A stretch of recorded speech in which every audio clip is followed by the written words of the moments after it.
안녕하세요. 14강 평가 지표와 측정 강의 시작하겠습니다. 우리가 이제 앞에서 다양한 모델들을 만들었는데요. 그때 그 모델을 평가할 때 사용했었던 방법이 여기 있던 정확도였습니다. 근데 모델을 평가하는 방법은요, 정확도 외에도 다양한 방법들이 있습니다. 그래서 이번 시간에는요, 이러한 다양한 성능 평가 방법에 대해서 알아보도록 하겠습니다. 이렇게 다양한 성능 평가 방법을 사용하는 이유는요, 이런 겁니다. 실무에서 이제 어플리케이션을 만들어서 이제 쓸 겁니다. 그랬을 때 이 해당하는 어플리케이션은 처음에 좋은 성능이 나오지 않을 건데, 그러려면 이제 튜닝을 해야겠죠. 그랬을 때 이 정확도는 올바른 튜닝의 지표가 될 수도 있고요. 되지 못할 수도 있습니다. 그렇기 때문에 다양한 평가 방법을 알아야 되는 겁니다. 그래서 모델 성능 평가를 하는 방법은 이제 크게 이제 두 가지가 있습니다. 그래서 이진 분류 평가 지표하고요. 다중 분류 평가 지표가 있습니다. 우선 이진 분류에 대해서 알아보도록 할 건데요. 이진 분류는 머신러닝 알고리즘에서 굉장히 많이 사용하는 방법이죠. 그렇지만 얘를 사용할 때는 주의해야 될 점들이 굉장히 많습니다. 굉장히 주의해야 되는데 그 중에 하나가 이거죠. 앞에서 우리가 이제 정확도만 가지고도 평가를 했는데 이게 전부 다가 아니라고 얘기를 했습니다. 정확도만 가지고 예측 성능을 했을 때, 즉 모델을 우리가 이제 좋은 모델로 만들려고 했을 때 이게 전부가 다가 아닐 수도 있다라는 겁니다. 그래서 여기에 이제 추가하는 에러의 종류가 있는데 그게 이제 이겁니다. 거짓 양성과 거짓 음성입니다. 첫 번째 여기 거짓 양성을 보시면 이게 무슨 뜻이냐면 요 앞에 있는 뜻은 틀렸는지 예측치를 내놨을 때 틀렸는지 맞았는지를 여기 표시를 해주는 거고요. 그때 예측으로 내놓은 애가 파저티브입니다. 그러면 얘는 예측으로 내놨는데 틀린 거죠. 그때 예측으로 내놓은 값은 파저티브입니다. 그러면 얘는 정답이 뭡니까? 네거티브이죠. 뒤에 것도 마찬가지입니다. 폴스 틀렸습니다. 그때 예측을 뭐로 내놨죠? 네거티브로 내놓은 겁니다. 그러면 얘는 정답이 뭐죠? 그쵸, 파저티브인 겁니다. 그래서 두 가지를 더 집어넣는 겁니다. 거짓 양성, 거짓 음성이라고 하는 거를 더 집어넣어서 평가할 때 얘네들을 이용을 하겠다라는 거죠. 그래서 일부분의 어플리케이션, 상업 어플리케이션 같은 경우에는요, 요 정확도 대신에요, 요 두 개의 값을요, 비용으로 환산해서 그 모델을 좀 더 좋게 만들 때 사용을 합니다. 예를 들어서 이런 겁니다. 모델이 현재 암 검사를 했을 때 이 사람이 양성인지 음성인지 암에 걸렸는지 안 걸렸는지 이거를 확인하는 그런 모델이 있다라고 한번 해보도록 하겠습니다. 그랬을 때 이 거짓 양성하고 거짓 음성이 무슨 뜻을 갖고 있는지 한번 보도록 할 건데 우선은 이런 겁니다. 굉장히 건강한 사람입니다. 근데 모델은 이렇게 내는 거죠. 너 암에 걸렸어. 그러면 얘는 현재 틀린 거죠. 암에 걸렸다고 했는데 실제로 틀린 정보를 내놓은 거죠. 그러면 이 사람 입장에서는 스트레스가 굉장히 많이 받겠죠. 암에 걸렸다고 하니까 나 암에 걸렸네 하면서 스트레스를 굉장히 많이 받을 거고요. 그러면 이 사람은 다시 검사를 또 할 겁니다. 그리고 거기에 대한 비용도 지불을 할 거고요. 그 두 번째는 이런 겁니다. 실제로 암에 걸려 있는 사람입니다. 근데 이 모델이 이렇게 내는 거죠. 너 암에 안 걸렸어. 이건 뭡니까? 폴스 네거티브죠. 틀렸죠. 암에 안 걸렸다고 내놨기 때문에. 그렇기 때문에 이 사람 같은 경우에는 실제로 암에 걸렸지만 안 걸렸다고 나왔기 때문에 어떻게 되는 겁니까? 목숨을 잃을 수도 있는 거죠. 두 개 중에 어떤 게 더 중요하죠? 둘 다 중요하지만 실제로 목숨에 관련되어 있기 때문에 여기에 있는 폴스 네거티브가 이 모델에서는 굉장히 중요할 겁니다. 그래서 이 두 개에 대한 것을 환산을 해서 중요한 거를 이 모델에 더 적용시키겠다라는 뜻을 갖고 있는 겁니다. 그리고 이진 분류를 사용할 때 또 주의해야 될 점 중에 하나가 이 불균형한 데이터셋입니다. 클래스가 한쪽으로 이렇게 편중되어 있는 경우에 정확한 형태의 모델을 만들 수 없다라는 거죠. 그래서 이 두 개는 굉장히 중요한 것 중에 하나니까요. 잘 알아보시고 사용하는 게 굉장히 좋습니다. 이번에는 오차 행렬에 대한 것을 알아보도록 할 건데 이 오차 행렬은 앞에서 우리가 했었던 거짓 양성과 거짓 음성을 추가한 겁니다. 그걸 통해서 이 비율을 우리가 뽑아낼 거고요. 그 비율을 통해서 여러 가지 평가 지표들을 사용하는 방법을 알아보도록 할 겁니다. 그러면 이 오차 행렬, 컨피전 매트릭스라고 하는 게 이제 뭔지를 한번 보도록 할 건데요. 우선 이런 모델이 있다라고 가정을 해보도록 하겠습니다. 숫자 0부터 9에 해당하는 이제 그림이 있다라고 했을 때 우리 그거를 판별을 하는 겁니다. 숫자가 9인지 아닌지를 판별하는 이제 모델이 있다라고 했을 때 여기에 두 가지를 더 적용시키겠다라는 거죠. 뭐죠? 그렇죠. 거짓 양성과 거짓 음성을 해서 그거를 이제 표로 매트릭스로 만든 게 오차 컨피전 매트릭스입니다. 그럼 밑에 한번 그래프를 보시면 이겁니다. 여기 현재 왼쪽을 보시면은요. 여기 이제 정답입니다. 9가 아닌 게 정답이고요. 9인 게 정답인 거. 그리고 요 밑에 있는 얘는 예측으로 내놓은 겁니다.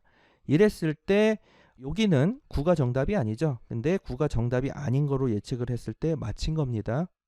그랬을 때 그 맞힌 그 개수가 401개라는 뜻이고 요거는 9가 정답이고 9가 예측이 아니라고 했으니까 뭡니까? 틀렸죠. 그랬을 때 그 개수가 8개 이렇게 표시를 한 겁니다. 그래서 그거를 오른쪽 형태로 해서 이렇게 표시해 놓은 게 이겁니다. 그래서 TN과 FP, FN, TP 형태로 해서 이렇게 구분을 한 거고요. 아까도 얘기했듯이 요 앞에 있는 거는 예측을 했을 때 맞췄는지 틀렸는지를 표시를 하는 거고요.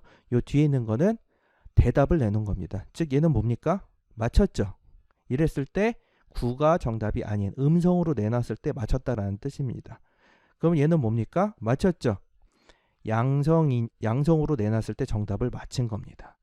얘는 뭡니까? 틀렸죠. 정답은 음성인데 양성으로 내놔서 틀린 거고요. 얘도 틀렸죠. 정답은 양성이지만 음성으로 내놔서 틀린 겁니다. 그래서 이러한 형태로 해서 숫자, 그 해당 데이터 수를 표시를 한 요 형태를 컨피전 매트릭스라고 하는 겁니다. 이거를 이용하면 다양한 형태의 평가 지표를 이용할 수가 있습니다. 우선 우리가 이제 앞에서 사용했었던 방법이 이제 정확도였었는데요. 이제 TP, TN, FP, FN으로 표시 한번 해보도록 하겠습니다. 그랬을 때 TP, TN, FP, FN을 다 더하면 모든 샘플이죠. 모든 샘플에 대해서 우리는 정확도는 뭡니까? 맞힌 것만 올려놓은 거죠. 그래서 정답을 맞힌 애들만 올린 거. 이게 이제 정확도였습니다. 우리가 이제 이거를 사용을 했는데, 자, 밑에서는 이제 다른 방법을 사용하는 거를 보도록 하겠습니다. 우선 정밀도를 보도록 할 건데요. 이 정밀도라는 거는 이렇게 이용을 할 겁니다. 요 샘플을 이용할 겁니다. 양성으로 예측한 겁니다. 아까도 얘기했지만 요 뒤에 있는 게 예측한 거죠. 즉 양성으로 예측한 것들 중에서 진짜 양성이 얼만큼 되는지를 확인하는 겁니다. 그게 이제 정확도입니다. 그래서 여기 보시는 것처럼 양성으로 예측한 것 중에서 진짜 양성이 얼만큼 되는지를 표시를 한 게 정밀도고요. 얘는 뭐 할 때 이용하느냐? 요거 줄일 때 씁니다. 그래서 거짓 양성으로 된 거를 줄일 때 사용하는 지표, 이때가 이제 정밀도 요 지표를 사용을 하고요. 이제 다른 방법은 재현율이 있습니다. 재현율은 뭘 쓰느냐? 잘 보시면 양성 샘플에 대한 겁니다. 자, 여기 보시면 얘는 양성을 맞췄으니까 이거 양성 샘플이죠.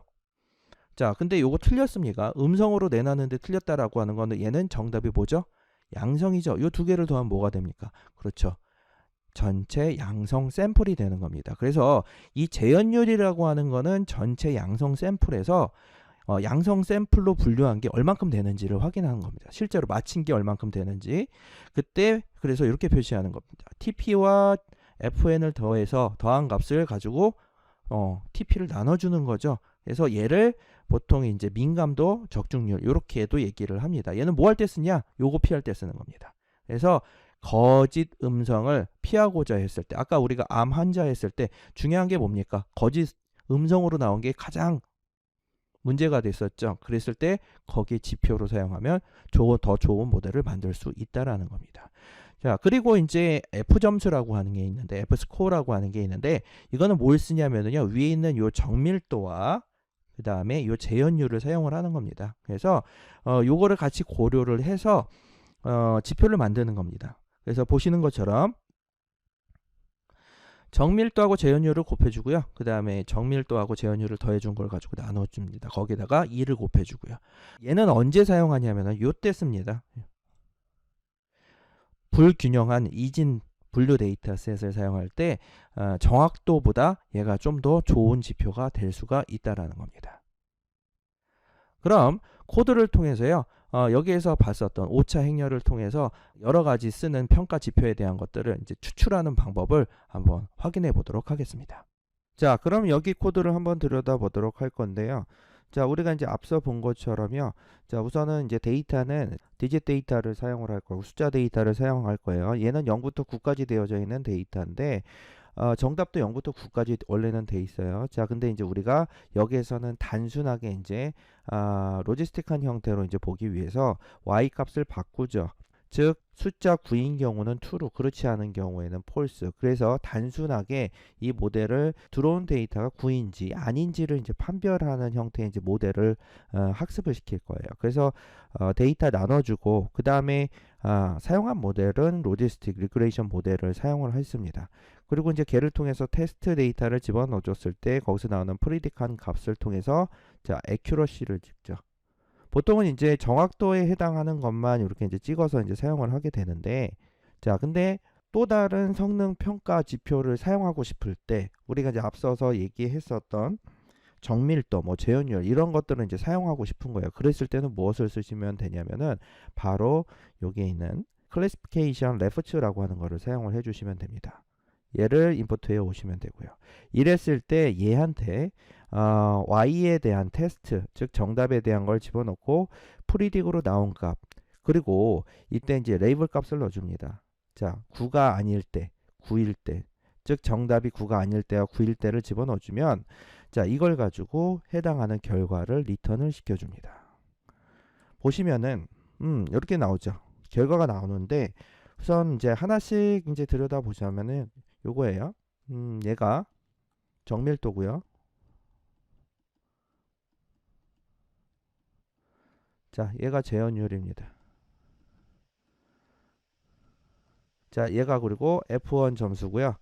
요거는 우리가 이제 사용한 데이터의 샘플 수를 뜻합니다. 그랬을 때 거기에 따른 9가 아닌 형태, 9일 때에 대한 각각의 정밀도 재현율, 그 다음에 F1, 그리고 거기서 사용한 데이터의 개수가 이렇게 나오게 됩니다. 그러면 얘는 우리가 이제 원하는 목적에 따라서 정밀도를 조금 더 쓸 건지, 얘를 기준으로 사용할 건지, 아니면 재현율을 기준으로 사용할 건지를 얘를 통해서 확인을 해 줄 수가 있는 거고요. 자, 그리고 이제 밑에 추가적으로 나오는 데이터가 있죠. 그 데이터 중에 하나가 뭐냐면, 자, 여기 이제 보시면은 이제 매크로 에버리지라고 하는 게 있습니다. 요거는 그 현재 들어오는 데이터가 비율이 달라요. 그죠? 비율이 다른데 그 비율은 동등한 비율로 자꾸 했을 때 모든 클래스가 이제 같은 비중을 갖는다라고 했을 때 그걸 기준으로 평균을 내린 거고요. 자, 밑에 보면 웨이티드 에버리지라고 하는 거는 뭐냐면은 요거는 샘플의 이제 수별로, 즉 걔네들에 대한 그 비율별로 가중치를 둬서요. 그 가중치를 두어서 평균을 냈을 때에 대한 결과값을 뽑아내게 되는 겁니다. 그래서 요거는 그렇게 이제 참고를 해주시면 좋을 것 같아요. 자, 그래서 여기 지금 보시는 것처럼 클래시피케이션 레퍼츠를 사용하면 정밀도, 재현율, F1 점수를 우리가 이제 얻어낼 수가 있으니까 단순하게 이제 accuracy만 사용하는 게 아니라 얘를 통해서 우리가 이제 어떠한 목적한 바의 모델을 만들고 싶다라고 하면은 이걸 통해서 참고를 해주시면은 모델을 구성을 하고 성능을 올리는데 도움을 얻으실 수가 있으실 겁니다. 이번 강의는 여기서 마쳐보도록 하겠습니다.